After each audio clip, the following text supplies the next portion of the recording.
I love how little leaks we get for the Z Fold 6. Like, this is a leak, and it's just the top of the outside display. But it does tell us a lot, so let's break this down. So this leak right here is the top of the Z Fold 6 outside display. And number one, wow, this is pretty much a candy bar cell phone. You can tell that right away just by the length and the size of this outside display.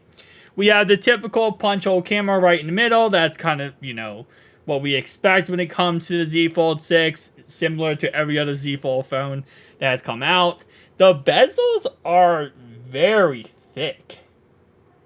I mean, it's not like out of the ordinary thick, but I don't know. I kind of expected the bezels to be maybe kind of like almost bezel-less to a certain degree, especially when it comes to what we see out of the Galaxy S24 Ultra. Now, again, is it possible that the Ultra variant of this phone is almost bezel-less? Yes, right? And this is the Z Fold 6. This is not the Z Fold 6 Ultra. The Ultra variant will probably give you almost a bezel-less look, and that's going to be the real upgrade. Again, this is an upgrade, but it's not as much of an upgrade as the Z Fold 6 Ultra will be. That variant will actually be the, Mac Daddy of upgrades, as it would say. But, let me not crap on it, okay? It's not bad. It looks good. Finally, we're away from the long, narrow display, which, we've been kind of hearing about for the last couple months at this point, that the long, narrow display is going away. It's going by the wayside, and this is kind of the new thing we can expect / we're going to see, which is going to be an actual usable candy bar as cell phone. So I'm excited for this. I'm very excited for this. Hopefully this is more great things to come, as this phone comes out next month.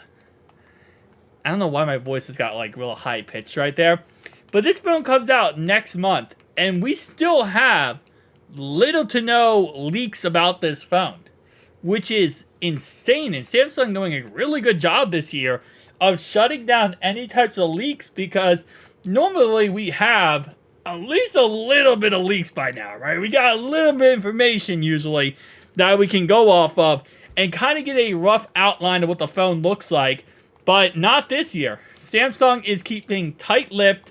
They're not allowing any leaks, and even the images we have, which, again, very sparse. I mean, for the Pixel Fold 2, we already have a full-on picture of the front and back of the phone. Not for the Z Fold series. But also, maybe that's because Z Fold 6 is going to be so similar to Z Fold 5 that you don't need a leak, because you can just look at the Z Fold 5 and that's your leak. I don't know. Maybe so, maybe not. Tell me down below your thoughts, opinions, guys. I'll see you guys next one.